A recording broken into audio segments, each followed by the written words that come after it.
இந்த வாழ்க்கையில ஏன் எனக்கு மட்டும் இப்படி நடக்குது? நான் எது செஞ்சாலும் மட்டும் ஏன் தப்பாவே முடியுது? இந்த வார்த்தைகள் உங்க மனசுல அடிக்கடி ஓடிட்டே இருக்கா? ஒரு சின்ன தப்பு நடந்தா கூட அதை நினைச்சு நினைச்சு நீங்க தூக்கத்தை இழக்கிறீங்களா? அப்ப நீங்க ஒரு நெகட்டிவ் தாட் லூப்ல மாட்டிட்டு இருக்கீங்க அப்படின்னு அர்த்தம். அதாவது ஒரு எதிர்மறையான எண்ணம் அடுத்தடுத்த மோசமான எண்ணங்களை சங்கிலி தொடர் போல உருவாக்கி உங்களை ஒரு இடத்துல முடக்கி வச்சிரும். இந்த நெகட்டிவ் தாட் லூப்ல இருந்து சுலபமா எப்படி வெளியே வர்றது அப்படிங்கிறத இந்த வீடியோல 3 சிம்பிள் ஸ்டெப்ஸ் மூலமா பார்க்க போறோம்.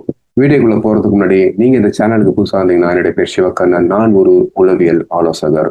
நான் இந்த சேனல்ல மோட்டிவேஷனல் மற்றும் உளவியல் சார்ந்த கருத்துக்களை பகிர்ந்துட்டே இருப்பேன். இதெல்லாம் உங்களுக்கு பிடிக்குன்னா சேனலை சப்ஸ்கிரைப் பண்ணுங்க. சப்ஸ்கிரைப் பண்ணிட்டு பெல் பட்டனை ப்ரெஸ் பண்ணுங்க. இப்போ நம்ம வீடியோக்குள்ள போலாம்.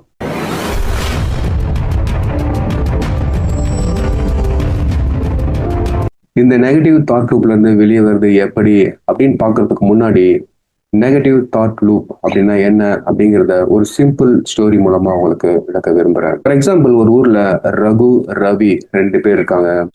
2 பேரும் சேர்ந்து ஒரு அடர்ந்த காட்டு வழியா பக்கத்து ஊருக்கு பயணம் செய்யறாங்க. காட்டுக்குள்ள போயிட்டு இருக்கும்போது திடீர்னு ஒரு புயல் அடிக்குது. அங்க இருக்கிற மரங்கள் எல்லாம் முறிஞ்சு கீழே விழுது. வழி தெரியாம 2 பேரும் மாட்டிக்கிறாங்க. ஆனா அதிர்ஷ்டவசமா 1 மணி நேரத்துல புயல் நின்னுடுது. வானமும் நல்லா வெளிச்சமாயிடுது. இப்ப ரகு என்ன பண்ணனா, அப்பாடா புயல் நின்னுச்சுப்பா, இனிமே நம்ம ஈஸியா நம்ம அந்த காட்டை கடந்து பக்கத்து ஊருக்கு போயிடலாம் அப்படின்னு சொல்றாரு. அதாவது அவரு நிஜ உலகத்துக்கு வந்துடுறாரு. ஆனா ரவி என்ன பண்றான்னா, அந்த புயல் நின்னதுக்கு அப்புறமும் கூட அவரோட மனசுல அந்த புயல் இருந்துட்டே இருக்கு. மறுபடியும் புயல் வந்தா என்ன பண்றது? ஒருவேளை மரம் முறிஞ்சி நம்ம மேல விழுந்திருந்தா நம்ம இறந்துருப்போமே அப்படின்னு அந்த புயல் முடிஞ்சதுக்கு அப்புறம் கூட அந்த புயலை மனசுக்குள்ள ஓட்டி பார்த்துட்டே இருக்காரு. அவனால ஒரு அடி கூட எடுத்து வைக்க முடியல. பயத்துல நடுங்கி அங்கேயே உட்காந்துடுறான். நம்மில் பல பேரோட நிலைமை இதுதான். வெளியில பிரச்சனை முடிஞ்சிருக்கும், ஆனாலுமே அதை நினைச்சு நினைச்சு நம்ம கவலைப்பட்டுட்டே இருப்போம். ஃபார் எக்ஸாம்பிள், ஆபீஸ்ல பாஸ் திட்டினது காலையில் நடந்திருக்கும். இல்ல லவ் பிரேக்கப் ஆகி 1 வருஷம் ஆகியிருக்கும். நிஜத்துல அந்த புயல் இப்போ இல்ல.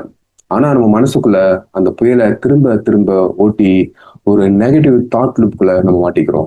இதுல இருந்து எப்படி நம்ம ஈஸியா சுலபமா வெளியே வர்றது அப்படிங்கிறது தான் இந்த வீடியோல 3 சிம்பிள் ஸ்டெப்ஸ் மூலமா நம்ம பார்க்க போறோம். நம்ம பார்க்க போற முதல் ஸ்டெப் என்னன்னா, எண்ணங்களை கவனிக்கிறது. உங்க மனசுல ஓடுற எண்ணங்களை நீங்க கவனிக்கணும். பல நேரங்கள்ல நம்ம நெகட்டிவா யோசிக்கிறோம் அப்படிங்கிறது நமக்கு தெரியாது, தானா ஓடிட்டே இருக்கும். இனிமே உங்க மனசு ரொம்ப பாரமா இருக்கிறப்போ 1 நிமிஷம் அமைதியா நின்று யோசிங்க. இப்போ என் மனசுல என்ன மாதிரியான எண்ணம் ஓடிட்டு இருக்கு அப்படின்னு உங்களை நீங்களே கேட்டுக்குங்க. ஒரு எக்ஸாம்பிள் சொல்றேன். உங்க பாஸ் உங்களை கூப்பிடுறாரு. உடனே எதுக்கு கூப்பிடுறாரு? உடனே உங்க மனசு, ஐயோ நம்ம எதுவும் தப்பு பண்ணிட்டோம் போல, அதனாலதான் கூப்பிடுறாரு, நீ செம்ம டோஸ் வாங்க போறோம் அப்படின்னு மனசு யோசிக்க ஆரம்பிக்கும். இதுதான் நெகட்டிவ் தாட் லூப்போட ஆரம்பம். இங்க அப்படியே ஸ்டாப் பண்ணுங்க. இப்போ என் மனசு பயப்பட ஆரம்பிக்குது அப்படின்னு அந்த எண்ணத்தை கவனிக்க ஆரம்பிங்க. அந்த எண்ணங்களோட சண்டை போட வேணாம், சும்மா கவனிங்க. 2வது ஸ்டெப், எண்ணங்களை கேள்வி கேளுங்க. உங்க மனசு சொல்ற எல்லாத்தையும் அப்படியே நம்பிடாதீங்க. உங்க எண்ணங்களை நீங்க கோர்ட்ல வச்சு கேள்வி கேட்கிற மாதிரி நிக்க வச்சு கேள்வி கேளுங்க. உங்க மனசு உன்னால எதுவுமே ஒழுங்கா பண்ண முடியாது, நீ எதுக்குமே லாய்க்கு இல்லை அப்படின்னு சொல்லும் போது அது கிட்ட ஆதாரம் கேளுங்க. உண்மையிலேயே நான் இது வரைக்கும் எதையுமே ஒழுங்கா பண்ணது இல்லையா அப்படின்னு யோசிச்சு பாருங்க. கடந்த காலத்துல நீங்க செஞ்ச நல்ல விஷயங்களை, நீங்க ஜெயிச்ச சின்ன சின்ன விஷயங்களை யோசிச்சு பாருங்க. மனசுல ஓடுறது வெறும் எண்ணம் மட்டும்தானா இல்ல உண்மையா அப்படிங்கிறத கண்டுபிடிங்க. பல நேரங்கள்ல மனசுல ஓடுற எண்ணங்கள் கற்பனையா தான் இருக்கும், உண்மையா இருக்க வாய்ப்பு ரொம்ப கம்மி. இப்போ மனசுல ஓடிட்டு இருக்குது வெறும் எண்ணம் மட்டும்தான், அது உண்மை கிடையாது அப்படிங்கிறத புரிஞ்சுக்குங்க. மனசுல ஓடுற எண்ணங்களுக்கும் நிஜத்துக்கும் உள்ள வித்தியாசம் என்னன்றத கண்டுபிடிங்க. அதை புரிஞ்சிக்க முயற்சி பண்ணுங்க. பல நேரங்கள்ல மனசுல ஓடுற எண்ணங்கள் கற்பனையா தான் இருக்க வாய்ப்புண்டு. 3வது ஸ்டெப்பு, கவனத்தை மாத்துங்க. உங்க கவனத்தை திசை திருப்புங்க. நாம எண்ணங்களை கவனிச்சாச்சு, அதை நிக்க வச்சு கேள்வியும் கேட்டாச்சு. ஆனா மனசு அந்த லூப்ல இருந்து வெளியே வர முடியல. இப்ப என்ன பண்றது? அதுக்கு ஒரு சூப்பரான சைக்காலஜிக்கல் ட்ரிக் இருக்கு. அதுதான் 5 4 3 2 1 கிரவுண்டிங் டெக்னிக். எப்பெல்லாம் நீங்க நெகட்டிவ் தாட் லூப்ல மாட்டிட்டு இருக்கோம் அப்படின்னு நீங்க புரிஞ்சுக்கிட்டீங்களோ, அப்ப இந்த விஷயங்களை பண்ணுங்க. முதல்ல உங்களை சுத்தி கண்ணுக்கு தெரியற 5 பொருட்களை மனசுக்குள்ள சொல்லுங்க.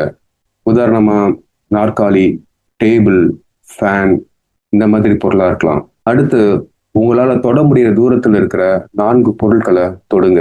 அது பக்கத்துல இருக்கிற பென்னா இருக்கலாம், உங்க டைரியா இருக்கலாம், நீங்க கட்டிட்டு இருக்க வாட்சா இருக்கலாம், நீங்க போட்டுட்டு இருக்க ஷர்ட்டா இருக்கலாம், இல்ல சுடிதாரா இருக்கலாம். அடுத்து உங்களை சுத்தி கேட்கக்கூடிய 3 விஷயங்களை காது கொடுத்து கேளுங்க. அது பறவையோட சத்தமா இருக்கலாம், வெளியே ரோட்ல போற வாகனங்களோட சத்தமா இருக்கலாம், இல்ல பக்கத்து வீட்டுல விளையாடுற குழந்தைங்களோட சத்தமா இருக்கலாம். அடுத்து உங்களால நுகரக்கூடிய 2 வாசனைகளை நுகருங்கள். உங்களுடைய பூஜை ரூம்ல இருந்து வரக்கூடிய ஊதுபத்தி ஸ்மெல்லா இருக்கலாம், இல்ல சமையல் ரூம்ல இருந்து வரக்கூடிய சாப்பாட்டு வாசனையா கூட இருக்கலாம். அடுத்து நீங்க பண்ண வேண்டியது, ஏதாவது ஒரு சுவையை எடுத்து நாக்குல வச்சு டேஸ்ட் பண்ணி பாருங்க. இந்த 5 விஷயங்கள் நீங்க பண்ணும்போது உங்க மூளை கற்பனை உலகத்துல இருந்து நிஜ உலகத்துக்கு ஈஸியா வந்துடும். இந்த நெகட்டிவ் தாட் லூப்ல இருந்து உடனே பிரேக் பண்ணிட்டு வெளியே வர்றதுக்கு ரொம்ப உறுதுணையா இருக்கும். இப்படி இந்த டெக்னிக்கை யூஸ் பண்ணி நம்ம அந்த நெகட்டிவ் தாட் லூப்ல இருந்து வெளியே வர்றது அப்படிங்கிறது ஒரே நாள்ல நடந்துருமானா கண்டிப்பா நடக்காது. இது ஒரு டெக்னிக். இதை நம்ம ரெகுலரா அப்ளை பண்ணி ப்ராக்டிஸ் பண்ணும்போது ஆட்டோமேட்டிக்கா ஒரு நாள் உங்களுக்கு மிகப்பெரிய மேஜிக் நடக்க வாய்ப்பு அதிகமா இருக்கு. எப்படி ஜிம்முக்கு போய் நம்ம பாடி பில்ட் பண்றோமோ அதே மாதிரி தான் உங்க மனசுக்கு கொடுக்குற ஒரு பயிற்சி தான் இது. ரெகுலரா பண்ணும்போது உங்க மனசு அதுக்கு பழக்கமாகும். அடுத்த முறை நீங்க இந்த நெகட்டிவ் லூப்ல மாட்டிக்கிட்டா இந்த 3 ஸ்டெப்பை ஞாபகம் வச்சுக்கோங்க. இந்த வீடியோ உங்களுக்கு பிடிச்சிருக்குன்னு நம்புறேன். இந்த வீடியோல சொன்ன இந்த சைக்காலஜிக்கல் ட்ரிக்ஸ் பத்தி நீங்க என்ன நினைக்கிறீங்க? கமெண்ட் செக்ஷன் சொல்லுங்க. இந்த வீடியோ பிடிச்சிருந்தா உங்க ஃப்ரெண்ட்ஸ் அண்ட் ஃபேமிலிக்கு ஷேர் பண்ணுங்க. மீண்டும் ஒரு மிக சிறந்த வீடியோல உங்களை சந்திக்கிறேன். Thank you so much.